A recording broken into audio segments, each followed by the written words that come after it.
السلام عليكم ورحمة الله وبركاته حبايبي، عاملين ايه؟ اهلا بيكم في فيديو جديد. فيديو النهارده قوي جدا باذن الله تطلع منه مستفادة. في فيديو النهارده هيبقى فيه افكار كتيرة جدا للتوفير، وهديكي فكرة فطار حلوة ولذيذة جدا جدا وتوفر معاكي، وحاجات يعني كلها موجودة ان شاء الله في البيت. هديكي برضو فكرة غدا اقتصادية وحلوة ولذيذة في نفس الوقت، هتعجبك وتعجب اولادك باذن الله، وتنفع طبعا لعزايم رمضان. يعني افكار النهارده قوية، وان شاء الله باذن الله تستفاد من الفيديو النهارده. ولو استفدت منه باي حاجه ما تنسيش اللايك والاشتراك والكومنت الحلو بيفرحني. وان شاء الله يا رب هيكون معانا النهارده برضو ميزانيه 350 كده، 350 خضار وفاكهة. وطبعا اقول لك هنطلع من الخضار وبتاعة الميزانية الاسبوع ان شاء الله هنعمل كام وجبة منها، وتفاصيل كده ان شاء الله تعجبك وتستفادي منها بأمر الله. بصي يعني التوفير ده بجد بجد حاجة حلوة، وبتخليكي يعني تجيبي لنفسك فيه ويبقى دايما بيتك مليان بالخير. يلا بس بينا كده، قبل ما نبدأ بالفيديو تعالى نسمي الإنسان بالله ونصلي على الرسول، نخش على الفيديو على طول. اللهم صل وسلم وبارك على سيدنا محمد. بسم الله. أول حاجة كده أنا كان عندي أوردر، طبعا حضرتكم لسه ما تعرفوش إن أنا مثلا إيه بعمل شغل من البيت وكده، بعمل طرات ومعجنات وحاجة كده ما شاء الله زي الفل وأحسن من بره. فأنا كده سلمت الأوردر كده زي ما انتوا شايفين. كان أوردر النهاردة تورتاية وكان ميني بيتزا وكده، كان الدنيا تمام. سلمتهم بعد كده دخلت كده اوريكم اعرفكم على الاسعار الخضار، وكمان اقول لكم هنعمل ايه باذن الله بالخضار ده، وكمان يعني هنفرز منه رمضان، وكمان هنعمل منه ايه اكل وكده يكفينا ان شاء الله اسبوع. بصي الطماطم الايام دي غاليه شويه، يعني مثلا الكيلو ب10 جنيه، انا جبت 3 كيلو ب30 جنيه زي ما انتم شايفين. الطماطم الناشفة أنا هخليها مثلا أعمل بيها سلطة، أعمل بيها طبعا احنا في الشتا مش لازم سلطة، فأنا بمشي بيها ايه مثلا أعمل بيها ايه مثلا لو عايزة أعمل فول بوطة كده، أخد له طماطمية كده ناشفة. أعمل يعني أي أكل شعبي إن شاء الله، أي أكل بعمله بدخل فيه طماطم كده، وبتخلي الحاجة بصراحة حلوة. فانا هشيل نص الطماطم او شويه من الطماطم الناشفين اخليهم في التلاجة احتياطي لاي حاجه يعني. تمام. مثلا اولادي بيحبوا هما بيفطروا بقطع لهم طماطميه على خيارية كده مع الفطار، حلو جدا. مثلا عندك جبنه، سندوتش جبنه مع طماطم وخيار هتمشي الدنيا. فانا مش هعملها كلها ايه صلصه، فانا هخلي اشيل كده حوالي مثلا كيلو منها ناشفه. تمام. والباقي هخلصه ان شاء الله معاكم الفيديو الجاي. البطاطس طبعا مفيش غنى عنها، جبت الكيلو البطاطس الكيلو عامل 15 جنيه، جبت 3 كيلو. تمام. زي ما انتوا شايفين الصراحة بتنفعنا في حاجات كتيرة جدا، يعني بتنفع غدا وبتنفع فطار. بص يعني انتوا عارفين البطاطس وما شاء الله يعني مش محتاجة اي حاجة اي كلام. الباذنجان برضو نفس الحكاية، لازم يكون عندي في البيت دايما، ما بقدرش استغنى عنه بصراحة. اعمل مسقعة، اعمل مثلا شوية كده حمو، شوية بطاطس مع شوية باذنجان مع طبق فول بيمشيني ساعات فطار وغدا وعشاء كمان. وطبعا في اول الفيديوهات بتاعتي عملت معاكم فرست البتنجان ازاي معاكم ب3 طرق او 4 طرق، فبجد حاجة كده زي العسل. جبت هنا كيلو بتنجان، الكيلو كان عامل 10 جنيه، جبت كيلو بتنجان عروس وكيلو بتنجان رومي. البنجر ده جاي كده فوق الخضار يعني مش شارياه. نص كيلو فلفل حامي على بارد، وجبت هنا الفلفل تقريبا عامل 15 جنيه. الخيار عامل بص هو فيه ب15 وفيه ب20. ده الكويس جبت كده ب20. طبعا بينفع برضو في اي اكل مثلا شعبي بتعمليه، او اي اكل بيبقى شوية سلطة كده حلوين جدا يعني. الملوخية انا جبتها، جبت حوالي نص كيلو كده. كانت هي غالية، عاملين 15 جنيه، جبت نص كيلو تمشي معايا الدنيا. مثلا ممكن نعمل طبق كده ملوخية مع طبق باذنجان مخلل، يبقى أحلى غدوة سهل جدا جدا. طبق مسقعة كده مثلا يعني مع الباذنجان الرومي، مثلا الباذنجان الرومي مع واحدة بطاطسيتين أو اتنين وشوية طماطم، هنعمل أحلى طبق مسقعة كده نتغدى بيه، حلو جدا جدا. أي أكل بقى فيه مسبك والحاجات اللي انتوا عارفينها دي بتنفع جدا في الشتاء، واحنا الحمد لله في أيام الشتاء. التوم ده طبعا أنا جبته لقيته عامل عليه عرض ب50 جنيه، حلو جدا. جبته كده. قلت طبعا عشان أفرزه رمضان. أنا كنت عاملة معاكم قبل كده لرمضان قصدي 3 علب قلت اشيل علبة رمضان وعلبتين استخدمهم، فقلت اجيب الكيس ده برضو اعمله كده، اعمل كده علبتين لرمضان بامر الله تعالى. فاحنا كده بنحاول مثلا كل تسويقة نجيب اي حاجة نخزنها لرمضان، منها هنوفر طبعا كتير جدا جدا الوقت، ونوفر كمان المجهود، ونوفر فلوس. الباقي اللي بقى معايا الفلوس لما تشيليها مش يعني مش ملهاش تمن، لما تشتري سلع احسن وافضل. المهم تعالى اقولك الاستفندي الكيلو عامل 15 جنيه، جبت 2 كيلو ب30، وهنا الموز عامل 30، جبت 2 كيلو ب60. يعني قولي مثلا اقل من 100 جنيه ما شاء الله فاكهة هتكفيك يومين تلاتة، طبعا على حسب عدد اسرتك يعني. فانا طبعا التسويقة اللي فاتت اللي وريتها لكم، انا ما جبتش فاكهة علشان بدلت الفاكهة ببطاطا. تمام. البطاطا دي انا بعتبرها تبع زي الفاكهة يعني، بدل جبت بطاطا ما جبش فاكهة، فاليوم ما جبتش فيه بطاطا جبت فاكهة يعني ايه. لازم يعني، وطبعا مش كل اسبوع يعني، على حسب بقى ظروف الدنيا عاملة ازاي. بس دي كانت ميزانية النهاردة يعني. قولي الفاكهة عاملة مثلا 100 جنيه، الطماطم والحاجات دي عاملة والثوم وكل حاجة عاملة 200 جنيه. تمام. وجبت كمان غدا النهاردة جبت ب100 جنيه لحمة مفرومة هتشوفوها معايا. فالمهم يعني ايه الحسبانية كده ان شاء الله بإذن الله 350. اللحمة اللهم صل وسلم وبارك على سيدنا محمد، أي كمية، أي كمية أنت عايزاها اعملي بقى وصفة النهاردة. أنا جبت ب100 جنيه ما شاء الله، يعني أكتر من نص، من ربع كيلو يعني إيه، بين النص والربع. هي لحمة مستوردة مش طازة. فانا بعمل طبعا يعني بشوف مقدرت ايه وبعمل يعني بيه. مثلا انت لو ما بتحبش اللحمه المجمده خلاص هات لحمه طازه مثلا، ايه حسب الكميه. انا هديك الفكره وانت ايه نفذي زي ما انت عايزه. زي ما انتوا شايفين طبعا برص الخضار بتاعي بالشكل ده، واحطه ايه لو سبته في الاكياس هيبوظوا كده، فانا بفضيه كده في المنظمات. طب انا عندي كده إيه المنظم بتاع الخضار، احط البطاطس فيه، وباقي الحاجه احطها فين في التلاجة. طبعا كده ما شاء الله اللهم بارك، من طول ما عندي الخضار ده بحس دايما البيت مليان. اي حاجه كده انا عايزاه مثلا، ممكن الوصفات او الخضار اللي انت شايفاه ده تطلعي كذا وصفه. تعملي مسقعة، تعملي مثلا صينية بطاطس كده، الخضار العسل ده مثلا، تعملي شكشوكة، تعملي كده شوية مكرونة وشوية بطاطس محمرة على شوية سلطة. يعني الدنيا بتمشي بجد بجد يعني. الخضار طول ما هو في البيت بتحس ان البيت مليان، وفي ما شاء الله بركة. ان شاء الله بإذن الله قريب جدا جدا يعني، الفيديوهات اللي جاية هتبقى كلها ان شاء الله ميزانيات. يعني اجي اديك ميزانية ان شاء الله بإذن الله 2000 جنيه، شاملة كل حاجة. تمام. الميزانية اللي بعدها مثلا تبقى 3000، الميزانية اللي بعدها تبقى 4000، اعمل معاكم ميزانية لحد 6000. تمام. فكل يوم ان شاء الله بإذن الله بعد الفيديو ده انزل معاكم ميزانيات حلوة جدا جدا، وبالخضار وبكل حاجة شاملة كاملة كده كل حاجة. وانزل برضو معاكم مشاهد الشهر بتاعت الخزين، رمضان والايام العادية. وان شاء الله بإذن الله هنزل معاكم برضو ميزانية اللحوم ان شاء الله باذن الله. تعالي بقى نعمل كده فكره فطار حلوه جدا ولذيذه وطعمها تحفه وهتعجب اولادك، وهتعملي في البيت مش تشتري من بره تاني. جبت هنا كوبايه ميه على كوبايه لبن، هما الاتنين هيكونوا دافيين. كوبايه ميه وكوبايه لبن. الكوبايه هتعايري بيها دي هتعايري بيها كل حاجه. هنا حطيت كيس خميره، كيس خميره زي ما انتوا شايفين، واحط هنا معلقتين كبار من السكر. تمام. ركزي معايا في المقادير دي عشان بجد الفايش، انا الفايش الافران هيعجبك جدا. هنا حطيت 2 فانيليا عشان الريحه. طبعا مفيش بيض مفيش اي حاجه، بس برضه انا بحب ريحه الفانيليا في المعجنات. هنا حطيت كوبايه الا ربع سمنه وعليها ربع كوبايه من الزيت. كوبايه الا ربع من السمنه وعليها ربع كوبايه من الزيت. ينفع يبقى كله سمنه بس. تمام.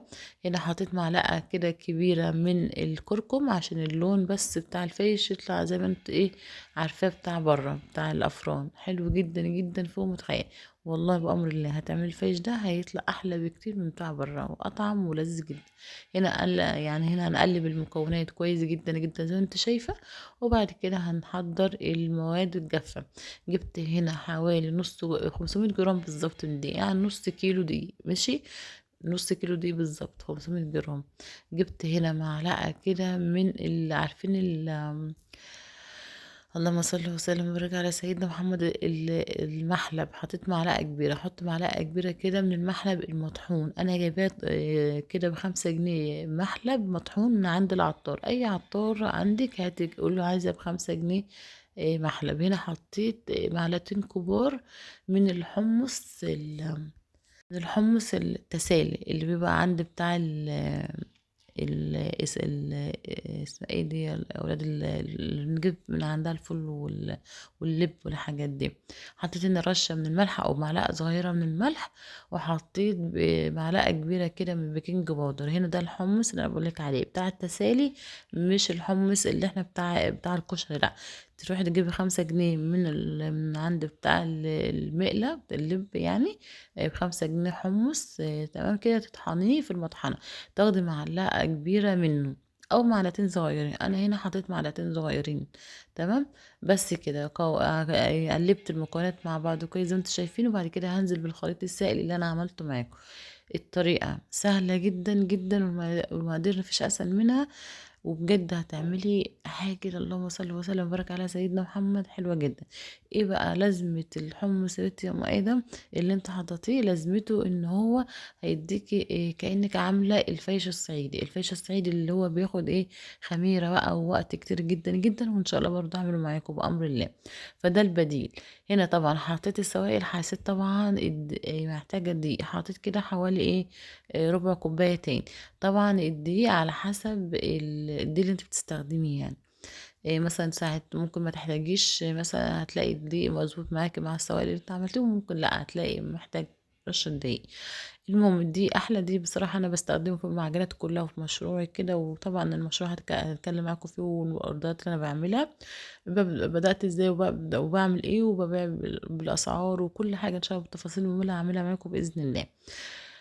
تمام زي ما انتم شايفين كده، عجنت طبعا العجين كويس جدا جدا زي ما انتم شفتوا. وزي ما بقول لك احلى نوع من الدقيق هو حبوبه، حبوبه بين الاتنين، بين السايب وبين الدقيق الغالي. يعني انا جربت السايب كويس، نتيجة كويسة برضو، بيقضي الغرض. وكمان الغالي يعني انا مثلا جبت قبل كده كيلو ب40 جنيه، المعجنات او الحاجات اللي يعني الاسم المكتوب عليه لجميع المستخدمات. تمام. عادي نفس لقيتهم عادي مطلع العجينة زي كأنك يعني عاملة بدي حبوبة. فأنا قلت أجيب الوسط، أشتغل في الوسط في الأوردرات وفي كل حاجة بشغلها بالدي حبوبة. حلو جدا بصراحة. بس كده طبعا انتوا زي ما انتوا شفتوا ست الخميرة اختمرت معايا، او العجينة قصدي اختمرت معايا زي ما انتوا ما شفتوها، حوالي نص ساعة كده. وبعد كده رحت جبتها كده قسمتها على 3 اجزاء علشان يطلع معاكي ايه، يعني القالب او الرول بتاع الفيش يبقى مظبوط، مش كبير قوي ولا صغير قوي. قطعت كده العجينة بتاعتي على 3، وبعد كده كورتهم كور، وبعد كده هنا بفردها. هنا طبعا الحمص ما كانش مطحون جامد، فبيبقى فيه حب كده بشيله. المهم جبت كده كل قطعة فردتها زي ما انتوا شايفينها كده، وبعد كده بلفها رول، وبعد كده بقفلها كويس جدا جدا زي ما انتوا شايفين عشان ما يفتحش مني. بس كده بعد كده احطه في صاج مدهون بدهنة من السمنة بسيطة كده، وبعد كده اغطيه. طبعا بظبط شكله كده واظبطه زي ما انتوا شايفين. وبعد كده اغطيه بكيس تلاجة واسيبه بقى لما يتخمر. اوريكي طبعا المراحل بتاعته. هنا اول مرحلة كده طبعا شكلتها، يعني اول مرحلة لما سبتها تخمر العجينة معايا، وبعد كده بعد ما خمرت شكلتها. وهنا ما شاء الله بصي ما شاء الله عاملة ازاي هنا بعد ما اختمرت. ماشي. وهنا بقى بعد ما استوت اوريك طبعا بعد ما استوت هتسويها ازاي. تكوني مسخنه الفرن كويس جدا جدا قبلها ب10 دقايق، وبعد كده تحطيه في الفرن كده في الرف الوسطاني، ويقعد معاكي حوالي ربع ساعه لتلت ساعه. بس كده تطلعيه، ماشي تطلعيه من الفرن، تروحي مغطياه طبعا، بس تغطيه بكيس بس او فوطه يعني الاتنين عشان ما يعرقش منك. انا غطيته بالاتنين عرق مني من تحت. المهم سبته، ما ينفعش تقطعيه ولا تيجي عنده غير بعدها بساعتين 3. تمام. بصي ما شاء الله بقولك يعني هاشش جدا، هتحس ان كيكه. فاهمين ازاي؟ عارفين انتوا قوام الكيكه لما يكون معاكي كيكه كده ناجحه وتحفه وجميله جدا، هو ده. المهم يا بنات تعملوا ايه، تروحي مقطعاه كده تسيبيه لما يهدى خالص، اقل حاجه ساعتين 3 كده لما يهدى، وبعد كده تروحي جايباه كده مقطعاه. بسم الله ما شاء الله. طبعا في ناس بتاكله كده طري بجبنه، وبصي بيبقى طعمه خطير طبعا. بس انا هنا انا قطعته زي ما انتم شايفين كده، ورجعته في نفس الصاج اللي انا سويت فيه. واحط بقى في باقي الصواني طبعا، واحطه كده، اسخن الفرن كويس جدا، وبعد كده هدي الفرن، وهدخل الصاجون عليها حوالي مثلا لما ياخد معاكي لون وينشف، يعني يبقى مقرمش كده، مش ينشف يبقى حجر، لا ده هو هاشش جدا. وبصي تحطيه في اللبن او في شاي بلبن او الشاي، بيدوب معاكي زي البسكوتة كده، حلو جدا. بس ما شاء الله يعني بيقرمش وحلو جدا. بجد روعة، ان شاء الله باذن الله هتجربوها وتدعيلي. وما شاء الله اللهم بارك، بسم الله ما شاء الله، يعني شايفين انتم من نص كيلو عامل معايا كمية قد ايه. بجد حاجة كده هتعجب أولادي وهتعجبك جدا جدا. ودي طبعا تنفع مشروع أنا بدخله معايا في المشروع، يعني ببيع منه، يعني فاهمين ازاي؟ شايفين ما شاء الله النعومة والطراوة. الطعم حلو جدا، أحلى من بره. أنا معايا مثلا أخويا ما يحبش حاجات الأفران، فده عندي لا تحفة بجد، قال لي أحلى من بره بكتير طبعا. ما شاء الله اللهم بارك، وبيرمي كمية محترمة. يعني ما شاء الله لو انتوا مثلا 4 أفراد هيقعد معاكم يومين 3. فاهمين ازاي؟ طبعا ينفع فطار ينفع عشاء الاتنين، يعني هيسد معانا وهيوفر معانا كتير جدا طبعا. زي ما انتوا شايفين ما شاء الله اللهم بارك، له شكله وطعمه خطير بجد. طبعا انتوا شايفين الشكل يعني وريحته، وانت بتسويه قلب الدنيا، في ريحة حلوة جدا يعني. بس كده يا حبايبي، هنا طبعا ظبطت زي ما انتوا شايفين كده. اروح اعمل هعمل كوباية شاي بلبن، وافطر بقى اللي صاحي، او اللي عايز يفطر في الوقت ده يعني. هعمل كده كوبايتين طبعا. الباقي بقى لما يصحى، انا طبعا عملته بدري كده علشان نفطر بيه. اللي هيصحى بقى يعمل شاي كده او شاي بلبن يفطر بقى، هيوفر معايا كتير جدا. يعني انا الحاجات الصراحة اللي عملت بيها كانت موجودة عندي، ما عدا البتاع ده يا ولاد، اسمه ايه، الحمص والتاني ده اسمه ايه البودر التاني انا حطيته، اللهم صل على النبي، المحلب. ماشي، يعني ما اشتريتش غير المحلب وال الحمص بس، يعني حوالي 10 جنيه هما الاتنين ولا حاجة. بس كده عملت احلى فطار بقى، وينفع فطار وعشاء زي ما قلت لك، حاجه كده بس ما شاء الله زي العسل. نفطر بقى، وتعالي بقى نخش على وجبه النهارده. الوجبه دي حلوه جدا جدا، ينفع زي ما قلت لك تنفع غدا، وكمان ينفع فطار. طبعا احنا في رجب، كل سنه وحضراتكم طيبين. انتوا صايمين مثلا انتوا اولادك، تعملها في وجبه فطار حلوه جدا جدا. ينفع تبقى عزومه كده في رمضان، او وجبه رمضان حلوه جدا. طبعا هتزودي معاها حاجات بسيطه اقول لك عليها. تعالي بقى خدي من فكرة الغدا دي، بجد يعني حلوة فوق ما تتخيل. انا هنا هعمل يعني يعتبر كده قراص كده من اللحمة مفرومة حلوة جدا. جبت هنا اقل من نص كيلو لحمة مفرومة، عليه بصلاية مبشورة، عليها كده معلقة كبيرة من هريسة الشطة. لو ما عندكيش هرسة الشطة، افرمي كده قرن فلفل بارد على حامي في الكبة. هنا جبت كيس كده من بهارات الكفتة. ماشي، يعني لو عندك بهارات الكفتة سايبة، حط معلقة كبيرة. انا هنا ما عنديش، حطيت الكيس كله. حطيت رشة من الملح، طبعا ما كترش ملح عشان بهارات الكفتة بتبقى مظبطة. مش هنحط اي توابل تاني غير هو رشة بس من الفلفل الاسود.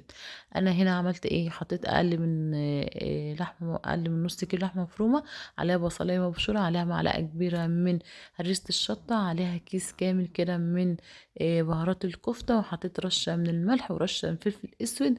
والحاجة المهمة والأساسية معلقة كبيرة من عسل الجلوكوز. العسل الجلوكوز ده علشان خاطر يديك اللمعة ويديك الطعم ويخلي الكفتة معاك متماسكة، وبيوديها في حتة تانية خالص. طبعا العسل الجلوكوز هوريكي شكله دلوقتي، وده طبعا بتاع الشربات اللي احنا بنعمله لرمضان. فانت البرطمان العسل الكلوكوز دلوقتي عامل 20 جنيه، فهاتيه علشان هنعمل مع بعض برضو، هنجهز حاجات لرمضان، هنعمل شربات رمضان. بص هو ده مش هيعدي في 20 جنيه. حلو جدا، وهتستخدميه طبعا لشربات رمضان، واحنا بنخزن كده شربات رمضان ونجهز حاجات حلوة رمضان، علشان نبقى متفرغين بقى للصلاة والعبادة والحاجات دي، مش عايزين حاجة تشغلنا طبعا، فاحنا بنحضر قبلها يعني. المهم طبعًا جاي إيه يعني عجنت العجينة بتاعتي بالشكل ده أو اللحمة بالشكل اللي أنتم شفتوه بعد ما حطيت التوابل، عجنتها كويس جدًا، جدًا، جدًا، خليتها كأنِك فرماها في الكبة تمام، بعد كده رُحت جبت كيس تلاجة شكلتها بالشكل اللي أنتم شايفينه طبعًا شكل العشوائي ده. هي اسمها يعني يعتبر كُبيبة يعني أو يعني هي حاجة كده حلوة ما لهاش بس هي طعمها حلو يعني تمام، زي ما أنتم شايفين هي شبه البرجر، يعني ممكن مثلًا تعمليها ساندوتشات على فكرة، ممكن تعمليها ساندوتشات برجر يعني وكده زي ما أنتِ حابة يعني. المهم شكلتها طبعًا بشكل عشوائي زي ما أنتم شُفتوا، بعد كده جبت طاسة كده حطيت عليها معلقتين كبار من الزيت، سخنوا كويس جدًا، وبعد كده رُحت إيه حطيت عليها اللحمة بتاعتنا بالشكل ده، طبعًا مش هتاخد معاكِ 10 دقايق وتطلع معاكِ كلّها مستوية وزي الفل. طبعًا أنا بارفّعها كده علشان خاطر بعد كده أول ما تحطّيها في الزيت هي هتكِش معاكِ شوية وتدّيكِ الشكل اللي أنتِ إيه شايفاه كده إيه، شكل قد الساندوتش بتاع البرجر يعني وكده. طبعًا تنفع لساندوتشات البرجر حلوة جدًا، جدًا لأولادِك، مثلًا تجيبي سن العيش السوري تروحي مقطّعاها كده شرايح وتعملي بقى بطاطس محمّرة وتعملي أحلى ساندوتشات حلوة جدًا فوق ما تتخيّلي. خلّصت طبعًا كمية قصدي اللحمة كلّها بالشكل ده، وبعد كده بنفس الصوص ونفس الصينية ونفس كل حاجة، حطيت كده بصلاية كبيرة كنت مقطّعاها مكعبات كده وشوّحته كويس جدًا، بعد كده دِبل معايا نزلت كده برشة من الملح وأحط رشة من السكر، ماشي زي ما أنتم شايفين كده، وأحط فلفل أسود وأحط البهارات يعني مثلًا إيه، كمون وكزبرة وبابريكا لو عندِك، تحطي رشة من الزعتر، هنعمل مكرونة تمام، طبعًا المكرونة بيحب الزعتر، فأنا حطيت رشة من الزعتر، بس شوّحت كده التوابل مع البصل زي ما أنتم شايفين، بعد كده نزلت هنا بالطماطم، كنت فرماها في الكبة عشان الخلاط عندي باظ يعني باظ يعني ممكن مش ما باظش شوية لأ هو باظ يعني ماشي، بس كده. هنا طبعًا حطيت رشة زعتر، هنا حطيت الطماطم، بعد كده سبِّكت كويس جدًا، طبعًا كنت سالقة مكرونة وما كانش عندي بصراحة لسه ما اشتريتش مشات الشهر، إن شاء الله هاشتريها وأوريها لكم. كان عندي كيس مكرونة اسباجيتي وكان عندي كيس مكرونة قلم، فحطيتهم عادي كده سلقتهم زي ما أنتم شايفين، وبعد كده هاعمل بيه أحلى غدا النهارده حلو جدًا هيعجب أولادِك جدًا، جدًا، جدًا.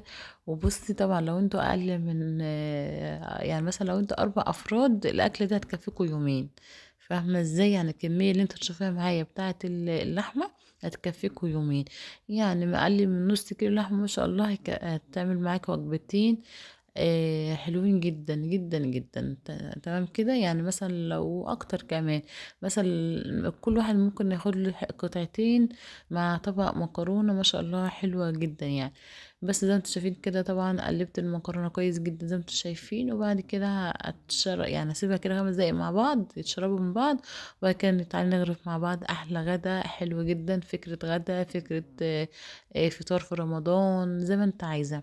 بس زي ما انتم شايفين كده ما شاء الله اللهم بارك، حطيت كده المكرونة واجيب طبعا اللحمة ارصها كده واحط الباقي في طبق. الاكلة دي والله كفتنا يومين ما شاء الله اللهم بارك، اقل من نص كيلو لحمة ما شاء الله اللهم بارك.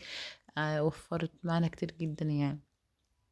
زي ما انتم شايفين طبعا ممكن تعمليها وتفرزيها في الفريزر، وتطلعيها في اي وقت بقى ايه تسويها تبقى تحفة بجد. دي فكرة برضو من افكار التفريزات بتاعة رمضان. تمام زي ما انتم شايفين ان شاء الله ده كان غدانا النهارده، قطعت طبعا طماطم خيار كده، وكان اخر واحدتين من المخلل اللفت خلص من عندي، ان شاء الله اعمله تاني. لو فيديو النهارده عجبك او غدا بتاع النهارده او فطار النهارده او فطار النهارده عجبك، متنسيش اللايك والاشتراك والكومنت الحلو، واسيبكم في رعاية الله ومع السلامه.